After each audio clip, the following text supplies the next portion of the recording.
Murakoze ku mazina nitwa Hamida Ahmed. Mbere na mbere nakundaga siporo. Mbona ntabwo nakina umupira ariko nawusifura. Njye nifuza kuba umusifuzi mpuzamahanga ku buryo nzasifura n'igikombe cy'isi. Wumvaga biza gutwara nk'igihe kingana gute? Numvaga ko ifoto yanjye nyine kubishoboka kuba ari vuba atari kera. Bavuga ko komisiyo y'abasifuzi yatanye ku itariki ya 16 z'ukwa 12 2024 yasanze Hamida Ahmed ashinjwa guhuza abasifuzi gukora match fixing. Ibaruwa yakugezeho? Nabonye ifoto igendanye n'amagambo atari meza kubera ko ngiye nasanze imbuga nkoranyambaga zanyatakinze ku buryo bushoboka. Umusifuzi udashobotse, umuntu betinga.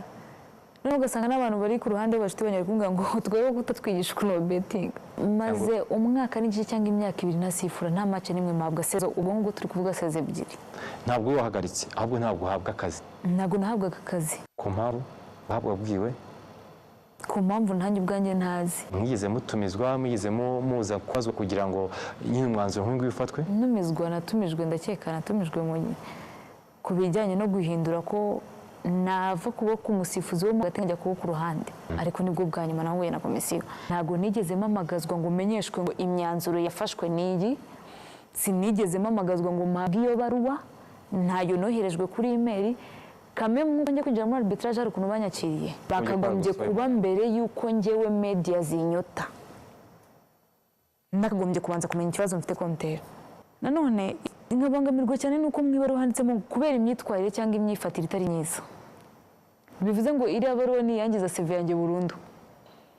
Mu myaka wamaze ukora usifura byakugejeje ku kimwe icyo byakomye gusigira umuntu? Nta na kimwe. Ntabwo umuntu yaguhemba mu mezi 4 cyangwa mu mezi 5 ngo ayo mafaranga agira ikintu kumarira. Ubu bushobozi buke ntibwatera ibyo ngibyo? Ibyo ngibyo mbifata nkaho ari ubushake bw'umuntu. Ibintu bizinutswe? N'ubundi nabizinutswe cyane ngari uyu munsi. Ibintu byo kunyataka ngo na betinze ngo nakoze match fixing nta kimenyetso gihari. Nta n'ikintu kinshinja gihari. So bivuze ngo muri make abantu bangendere gake.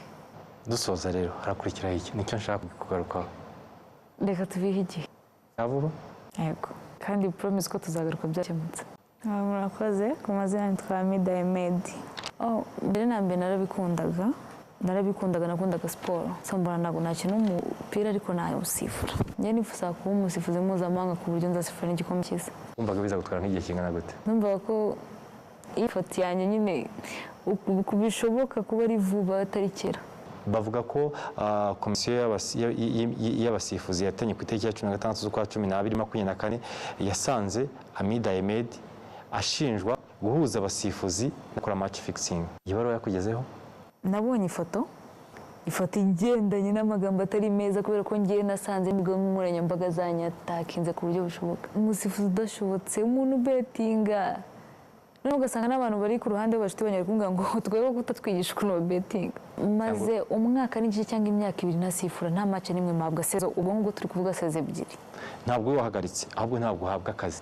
Ntabwo nahabwaga akazi. Ku mpamvu babwiwe? Ku mpamvu ntanjye ubwanjye ntazi. Mwigeze mutumizwa, mwigeze muza kwazwa kugira ngo nyine umwanzuro nk'uyu ufatwe?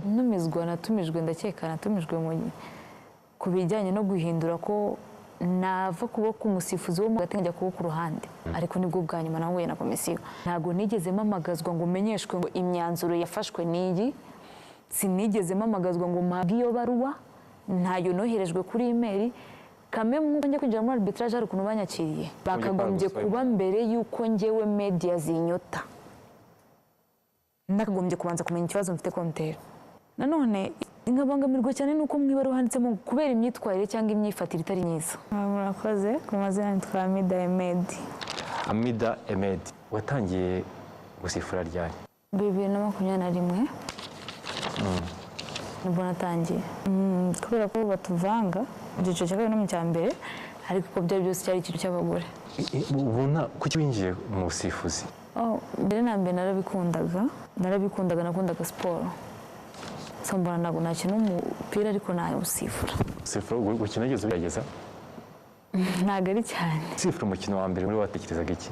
Nk'umuntu wari ubitegereje igihe kinini, I was so excited kuba ari ibintu bibaye.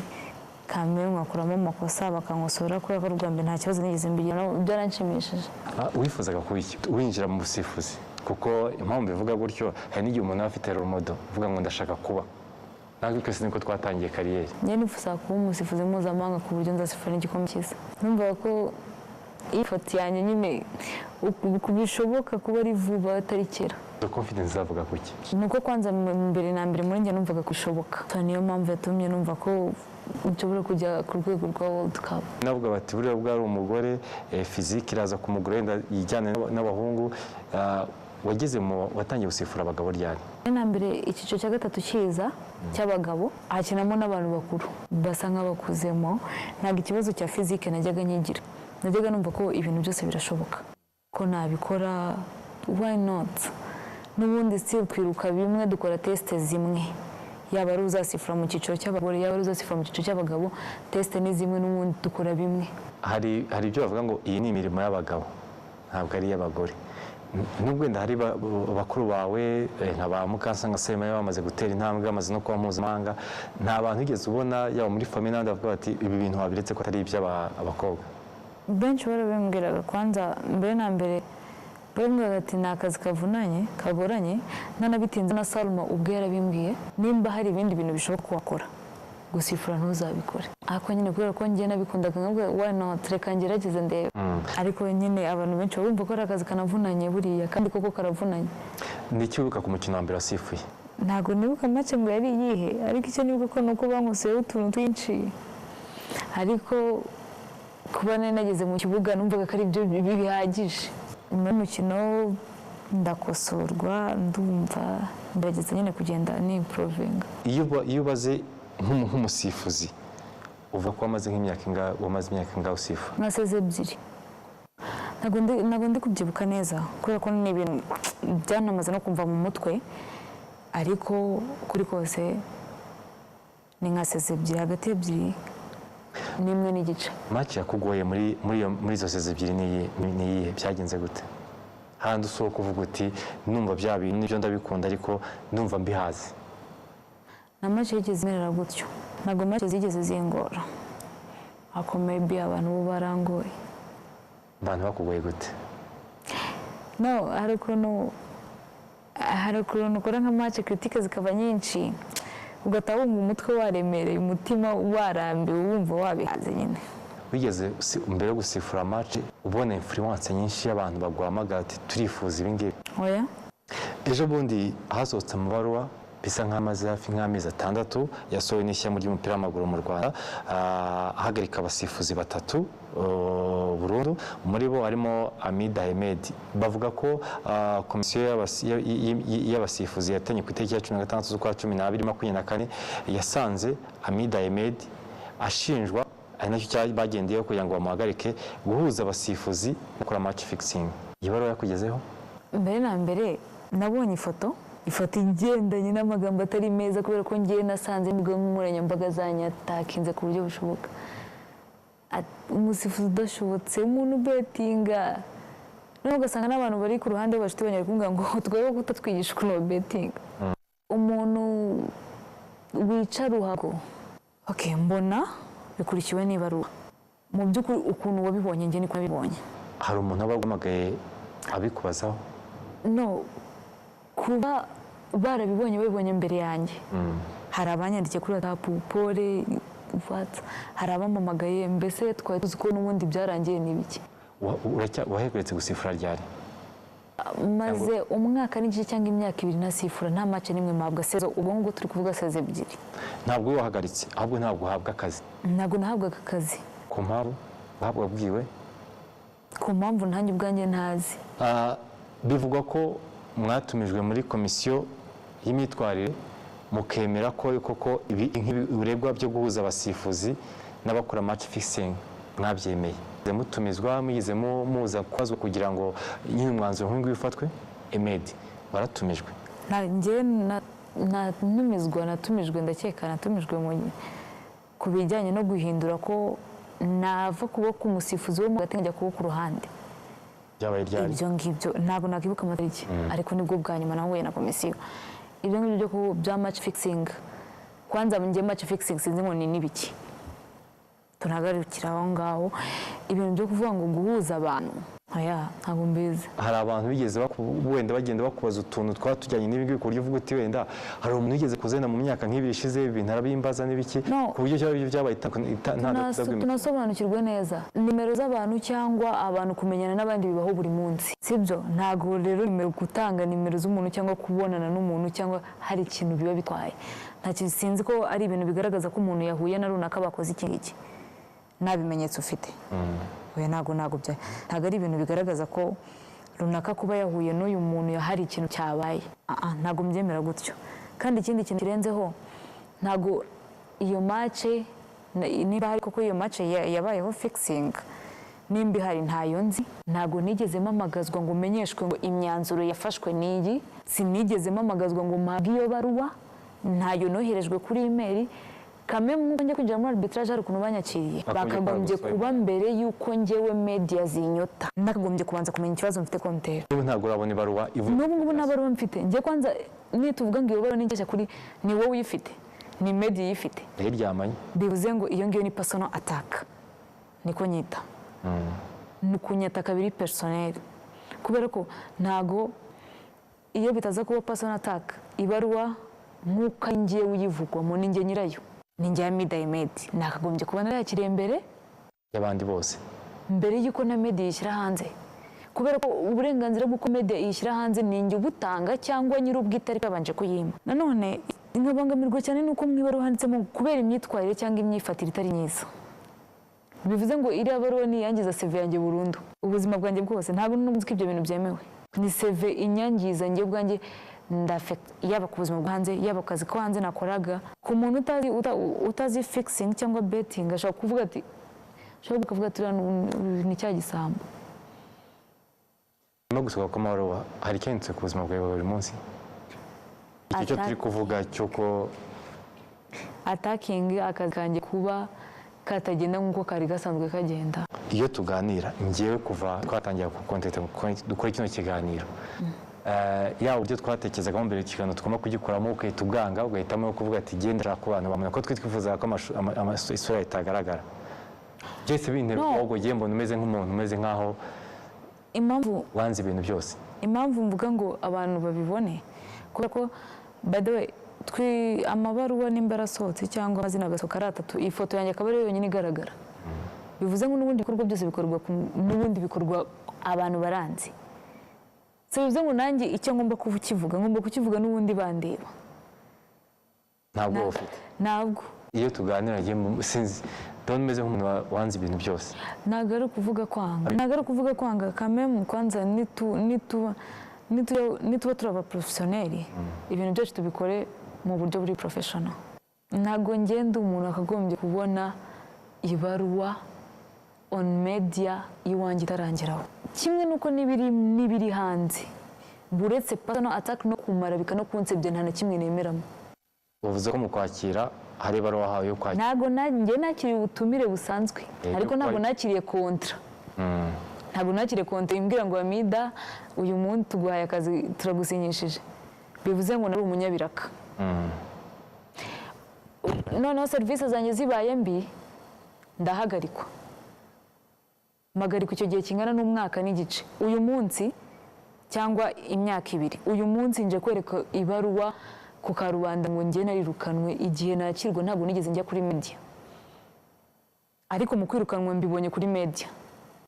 Bivuze ngo nushyira muri logique it's a personal attack, biri personal, kubera ko nimba ari wakoze amakosa sinzi n'impamvu byagombye kuba byaragiye muri media. Nagombye kuba narahamagajwe nkabwirwa ABCD bimeze gutya na gutya, imyanzuro yacu ni gutya na gutya, ariko kugenda kunsebya no kumarabika mu gihe unyakira utarigeze ubishyira ku itangazamakuru, noneho ngiye nkabona ko unyirukanye, amafoto yanjye ari gucicikana ku mbuga nkoranyambaga, bivuze ngo hari ikindi kibazo tuba dufitanye kiri personnel.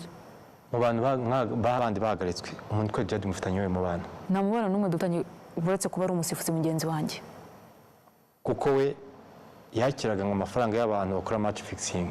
Impamvu navuga nti natekereje ko muri Naferi yaba ari mastermind, yakiraga amafaranga y'abantu. Uwo ngo Djihad afite ubwonko uko bimurega, bafite ibimenyetso bashingiraho bamurega.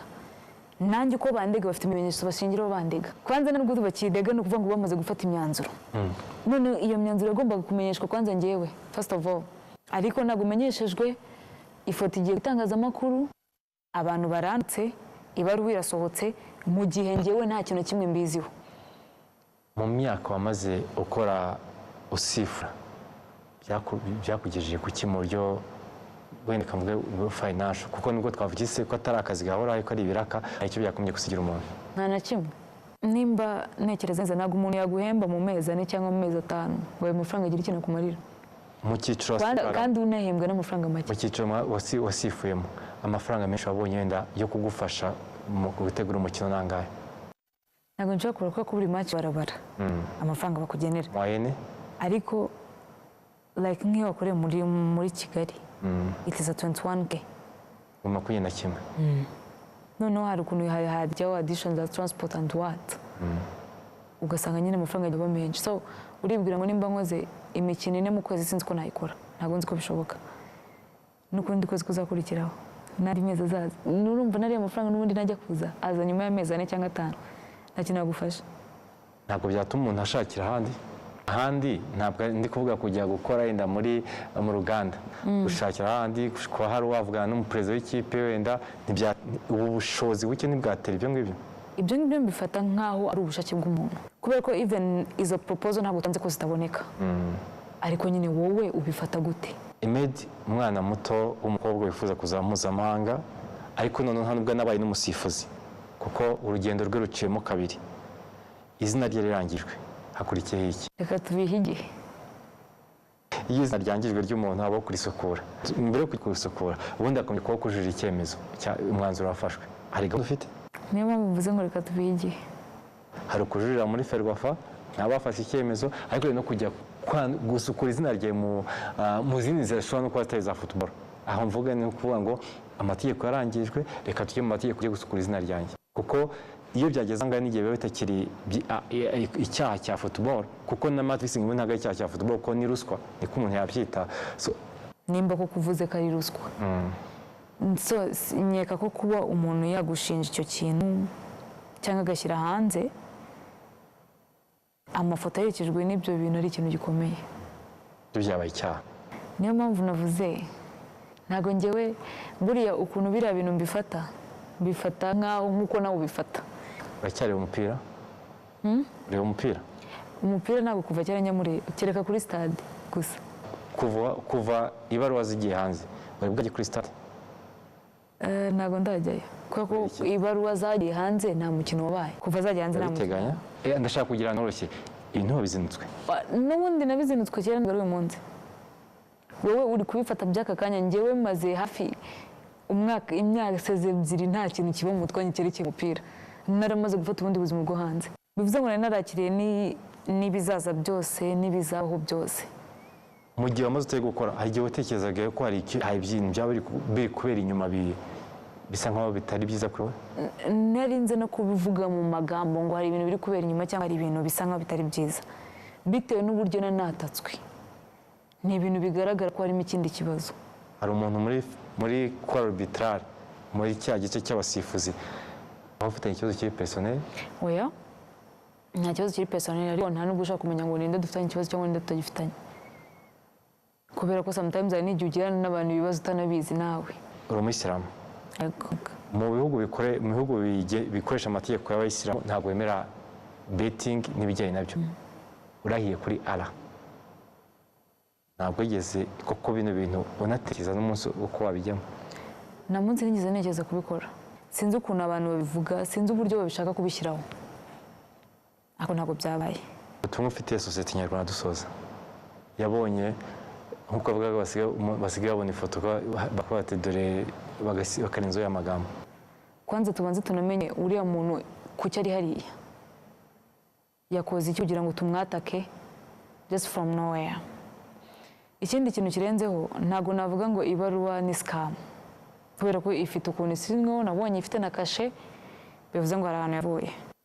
So ibintu byo kunyataka ngo na betinze ngo nakoze match fixing nta kimenyetso gihari nta n'ikintu kinshinja gihari so bivuze ngo muri make abantu bangendere gake uwo yitwa Amida Ahmed, exclusive interview twagiranye nawe ku munsi w'ejo agaruka ku bihe bye kuva yinjiye muri carrière yo gusifura umupira w'amaguru kugeza ibaruwa ayibonye mu bitangazamakuru we ku giti cye ntayo ahawe. Kayishe, ndagira ngo twinjire muri interview twe tutagaruka abantu bayumvise nyir'ubwite na byinshi yabigarutseho anasoza abwira abantu ati mwitondere ibintu muri gukora kuko ntabwo bizagarukira ahangaha. Ariko ikintu cyantunguye kikanantangaza kikanantera agahinda njye nama message nabonye nyuma yuko dusohoye akextrait gatoya kararikira abantu kuzakurikira iki kiganiro kuri uyu wa gatandatu ku mbuga nkoranyambaga zacu yewe n'iza RBA muri rusange. Nakiriye ama message menshi niyo mpamvu nifuza ko ubu ugiye kugenda undansa ngaruka. Je ku butumwa ntabwo nakiriye bwinshi, ntabwo abasifuzi bakinyizera urubanza. Nabyo ndaza kubiba byatumye ntangira kwitekerezaho. Gusa muri comments abantu basanzwe bavuga bati nabonye cyankine nk'abayisilamu bambwira ati ubundi ibyo ni haramu. Ibintu nk'ibyo ngibyo bambwira ati ibintu bya fixing betting niki, bamwe bambwira ati nabonye ngo biganye bambwira ati twariganye niki byose, abavuga bati ese ntiyaba wenda ari hajemo ibintu bya sexual harassment byose, gusa byose ibyo bintu bya hagati hari ahantu yakubwiye ati namaje ni hari umuntu wo muri kwa arbitrary namufite icyo mupfa ntawe atari kwara abantu atabantu ntiwabizera ako nako nagacimo umurongo. So ikintu kirimo wenda gato wenda ngarutse kuri interview twakonye ku munsi w'ejo nuko njyaho umuntu muri Ferwafa bambwiye ko bano bantu batumijwe bakahatwa ibibazo bakangira bemeye ko bakoze match fixing.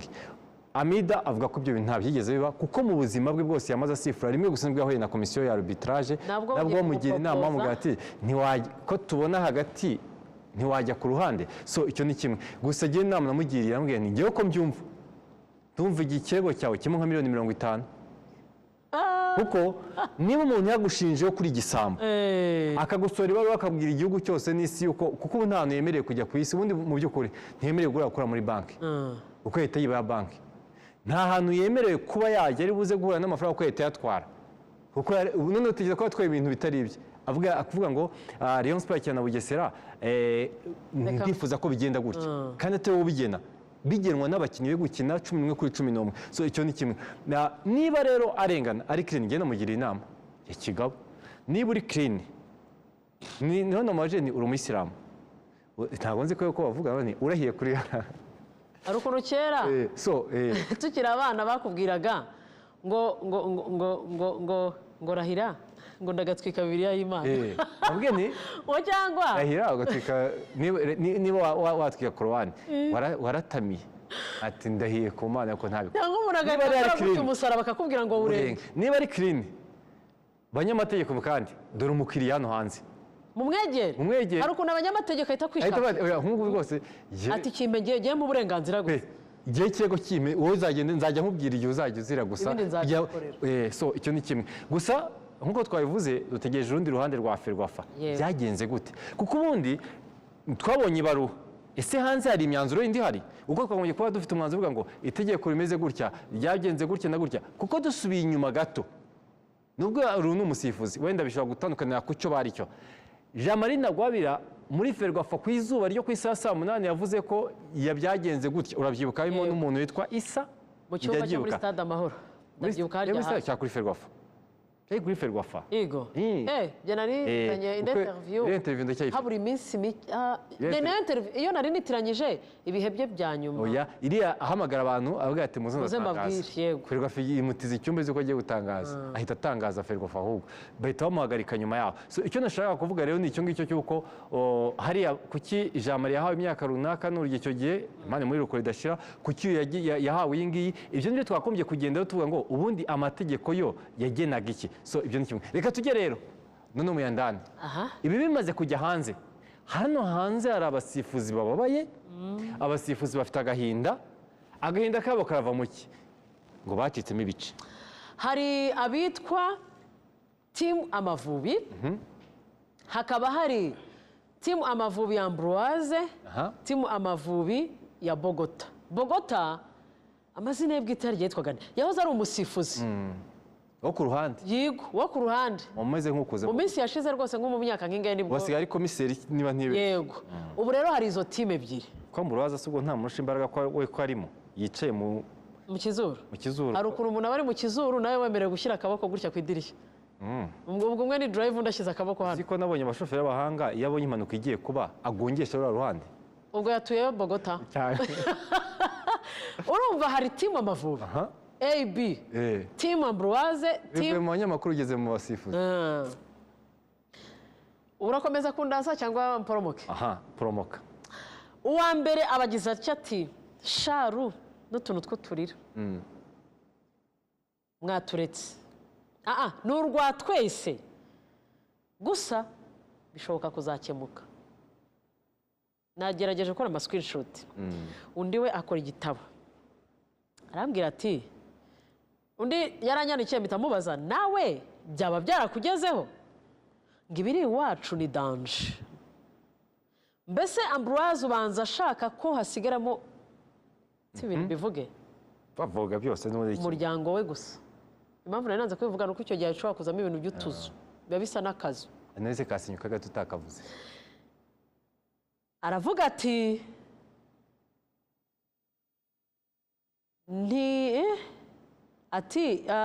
nyine bagizanye kuroshaje ntabwo nshaka kubigarukamo ibyo ngibyo ariko abagira inama arababwira ati mujye mureberera twese aba bantu se bavuge yatanzeho urugero yababwiye aravuga bavuge yarababwiye ati se buriya Samu Sere ntitubizi ko bagira icumbi i Musanze iyo bagiye gukora match z'i Musanze baba bafite 5 stars bararamo kubera impamvu Ishyaka na Misi ntibagira icumbi Rubavu aho ugira icumbi i Bugesera urumva undi araza arambwira ati uyu niwe wahise ambwira tuzarebe imikino yose isigaye isifurwa n'abantu bamwe mbese biswe Amavubi timu Amavubi n'isifura ubwo rero ntabwo ubwo ngabo ngende babizi ko mvugira hanze ubwo Patrick ari mukuru waza nk'ikapiteni wa timu Amavubi bivuze ngo ahubwo ibi byatumye ntekereza ngo abanyamuryango hari igihe bavuga ngo hari runaka babigizemo uruhare kugira abasifuzi bakora match zimwe bakanisanga ahantu hamwe ari naho habaye kurekarama nde wari uvuze ngabo wese ngo Patrick gusa mu kanya hari umuntu uze kumbwira koko niba koko namufite ikibazo noneho undi muntu araza arambwira ati umuntu witwa Sandrine uheruka kumubona asifura Sandrine uheruka kumubona asifura usenga kuko ni mpuzamahanga yaba ari indege ntaheruka kuyurira yaba ari n'imbere lokale ntabwo aheruka gusifura rero ngo we byagenze bite rero ikintu gitangaje abantu babyumve neza ntabwo ari Sandrine noneho uw'abandi tujya tunareberana udusitati kandi nabishyizeho nta n'ikintu biba yigeze abwira we yabyakiriye ariko ndakubwira impamvu yabyakiriye menya yariyakiriye wibaze ko ari undi muntu wamutangiye ubuhamya arambwira ati nka Sandrine bamushinja ko asigaye ari fitness coach mu ikipe ya Police Volleyball bakaba bavuga ngo bifitanye isano na Police Football ariyo mpamvu badashobora kumuhereza match zo gusifura muri football polisi y'abandi ko nta n'ikintu iharanira ubwo Sandrine bamwimiye ikima na perezida wa polisi muzamuyisifure ntacyo bizahindura ni ukuri kw'Imana ikibi ni ukwihatadeyo no kwihadeho abandi bose bagahiye bayisifure oya ariko kuri ubu ngubu kuyihereza n'izi mpanuka bazisifuririze n'undi muntu karagenda umwana akwiye ko umwana uri bupfe nubwo wamuha ikigozi aragenda undi muntu noneho yanyandikiye inbox kuri Instagram ngaha ngo abakera ngo twaribagiwe ngo hagezweho ngo abana bo kwa Bogota na Ambroise so reka ngiye icyo mvuga rero ngewe niteguye igitekerezo wampaye namaze kuverifayinga yuko ari ukuri uko mu itangazamakuru turakorekitinga nk'uko twabonye interview tukayishyiraho tukaverifayinga yuko ari ukuri noneho tukabona kuyisohora umuntu wumva afite amakuru ashaka yumva byafasha niteguye ko twiteguye kuguprotekitinga wenda ntekereza abantu babonye amakuru y'ejo bundi kwa kangahe amakuru ya saa mbiri kuri televiziyo Rwanda Kanzeri yakoze interview n'abantu bavuye muri Myanmar ariko kugeza ubu ntawo bazi uretse Kanzayire barebanaga amaso ku maso. So Kanzayire rero buriya ni ukuvuga ngo urukiko rwaza rugakora ibyo rukora, Kanzayire akakwihorera, mukamanuka Majyajya akakwihorera akazataha, wenda kubw'amahirwe wenda agiye kwisubirira aho twavuye agasiga yanditse baruwa wenda avuga ati rega ntabwo nari bubavuge.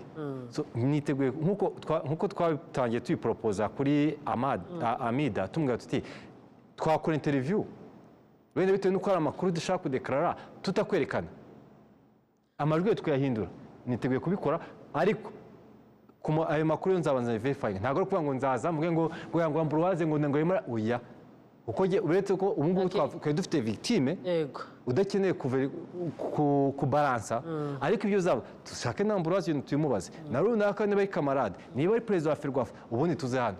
Ngewe mu by'ukuri reka mubwize ukuri, reka ni umuntu wumva afite n'ubuhamya bw'umurozi umuganga, kuko byanze bikunze ubutaranyishe ntabwo buzanyica ejo, akaba afite gahunda yo kujya mu irimbi na kamera, nzamuherekeza ajye gucuragura turi kumwe, noneho turebe niba ibyo yakoze nzanakurikirana ndebe ko iyo match byambwiye biri bube, ahasigaye turebe ko nzapfa.